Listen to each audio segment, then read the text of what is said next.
ഹരേ കൃഷ്ണ. എല്ലാവർക്കും നമസ്കാരം. എല്ലാവരും സുഖമായിട്ടിരിക്കുന്നു, സന്തോഷമായിട്ടിരിക്കുന്നു എന്ന് വിചാരിക്കുന്നു. എല്ലാവരും കഥകളൊക്കെ ഞാൻ കഴിഞ്ഞ ദിവസങ്ങളിലിട്ട കഥകളൊക്കെ കേട്ടു എന്ന് വിചാരിക്കുന്നു. എല്ലാവർക്കും ശ്രീകൃഷ്ണ ഭഗവാനെ അറിയാൻ, കേട്ടവർക്കൊക്കെ ഒന്ന് ചെറുതായിട്ടെങ്കിലും അറിയാൻ സാധിച്ചതിൽ ഞാൻ വളരെയധികം കൃതാർത്ഥതയുള്ളതായി മാറുന്നു. അതായത് ഒരാളെങ്കിലും കേൾക്കുവാണെങ്കിൽ അത്രയും മതി, ഒരുപാടൊന്നും വേണ്ട. ഞാൻ ഇത് പറയുന്നത് എല്ലാവരും കേൾക്കുന്നതിന് വേണ്ടിയിട്ടാണ്.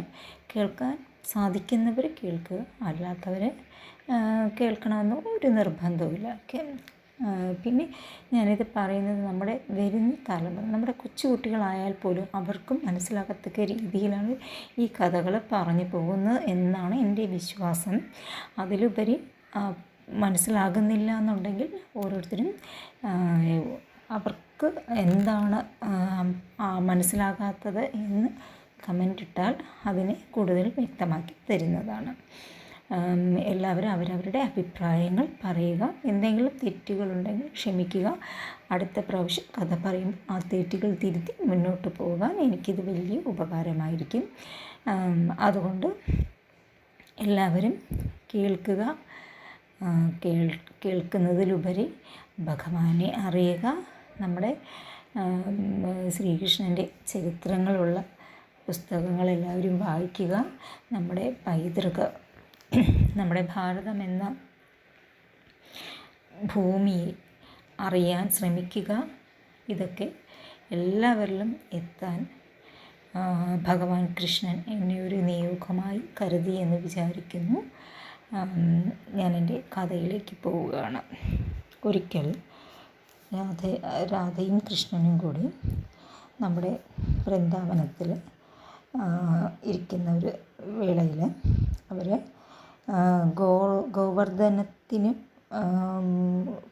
ഗോവർദ്ധനത്തിൽ നിന്നും കുറച്ച് ദൂരെയായി ബദ്രിനാഥ നിർമ്മിതമായ ദേവസരോവരം എന്ന സ്ഥലത്ത് വരികയാണ്. അവിടെ ധാരാളം താമരകൾ, ദേവസരോവരത്തിൽ ധാരാളം താമരകൾ വിരിഞ്ഞിട്ടുണ്ട്. അവിടെ ധാരാളം ജീവജാലങ്ങളൊക്കെ ഉണ്ട്. ഭഗവാൻ അതിൻ്റെ അടുത്ത് രാധയോടൊപ്പം ഇരിക്കുകയാണ്. അപ്പം രാധ നോക്കുമ്പോഴത്തേക്കും ഒരാൾ ഒറ്റക്കാലിൽ നിന്ന് ഭഗവാനെ ഏകാഗ്രമായി ധ്യാനിക്കുകയാണ്. ആ മഹർഷിയുടെ പേര് ഋഭു എന്നാണ്.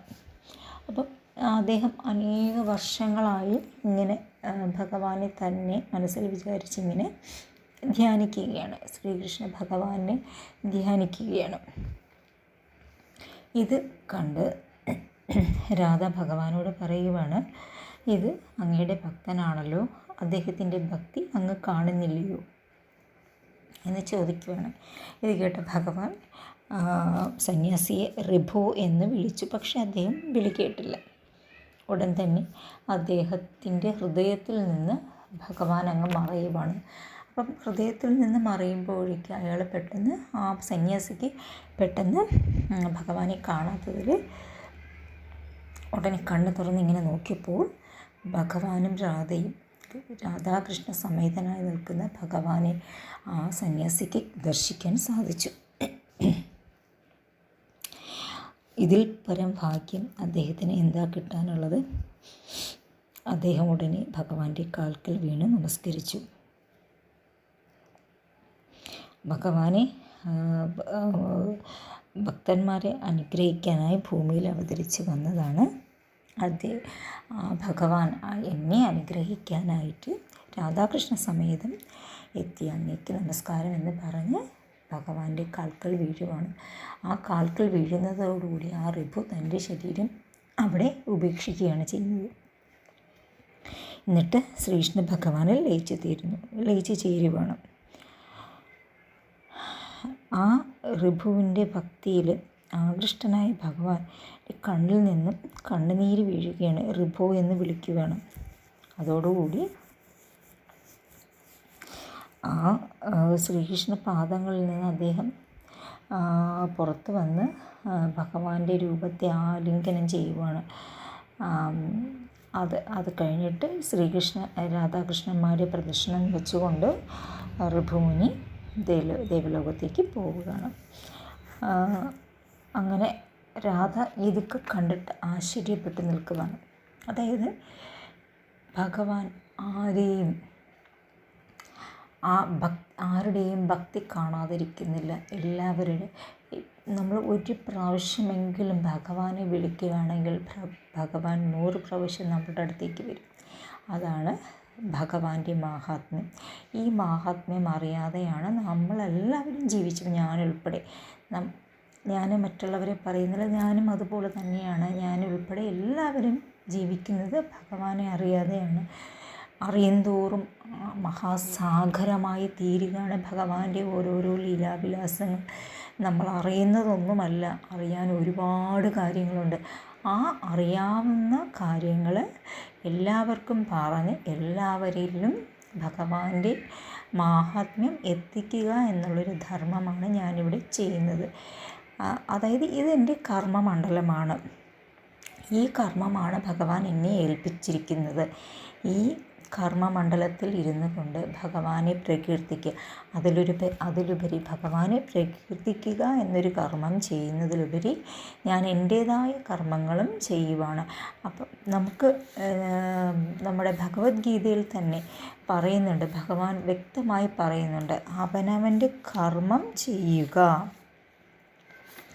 അതായത് നീ നിനക്ക് വിധിക്കപ്പെട്ട കർമ്മം ചെയ്യുക. നിയതം കുരു കർമ്മത്വം കർമ്മജായേ ഹി കർമ്മണഃ എന്നാണ് പറയുന്നത്. ശരീര എത്രാപി ചാത്തേ ന പ്രസിദ്ധ്യാത കർമ്മണഃ. നീ നിനക്ക് വിധിക്കപ്പെട്ട കർമ്മം ചെയ്യുക. അതായത് നീ ചെയ്യുന്ന കർമ്മം ചെയ്യാതിരിക്കുന്നതിനേക്കാൾ നല്ലത് കർമ്മം ചെയ്യുന്നതാണ്. നീ കർമ്മം ചെയ്താൽ മാത്രമേ നിൻ്റെ ശരീരത്തെ കൂടെ നിനക്ക് സംരക്ഷിക്കാൻ പറ്റുകയുള്ളൂ.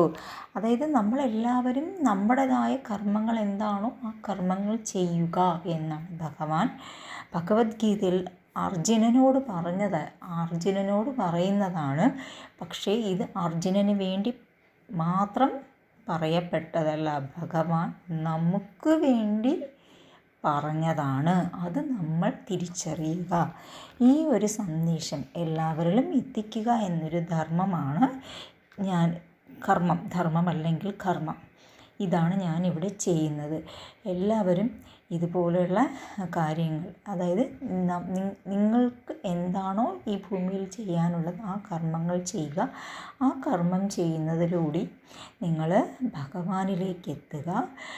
എല്ലാവരും ഒരു നേരമെങ്കിലും ഭഗവാന്റെ നാമങ്ങൾ ഉച്ചരിക്കുക. ഭഗവാന്റെ നാമങ്ങൾ അറിയാത്തവർ പോലും ഹരേ രാമ ഹരേ കൃഷ്ണ ഹരേ രാമ ഹരേ കൃഷ്ണ എന്ന് പറഞ്ഞാൽ തന്നെ മതിയാവും.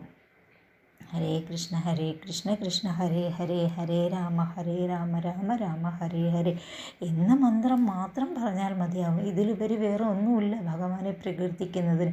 അതുതന്നെയാണ് കലിയുഗത്തിലെ ഏറ്റവും ഉജ്ജ്വലമായ മന്ത്രം, ഭഗവാനെ പ്രകീർത്തിക്കുന്നത്. ഈ മന്ത്രം എല്ലാവരും പറയുക. എല്ലാവർക്കും സന്തോഷം ഉണ്ടാകട്ടെ, സമാധാനം ഉണ്ടാകട്ടെ, ഐശ്വര്യം ഉണ്ടാകട്ടെ, എല്ലാവർക്കും ഭഗവാന്റെ അനുഗ്രഹം ഉണ്ടാകട്ടെ. ഇത് ഭഗവാൻ എന്നിൽ നിക്ഷിപ്തമാക്കിയ കാര്യങ്ങൾ ഞാൻ പറഞ്ഞു പോകുന്നുവെന്നേ ഉള്ളൂ. എല്ലാവരും സന്തോഷമായിട്ടിരിക്കുക. സർവം കൃഷ്ണാർപ്പണമസ്തു.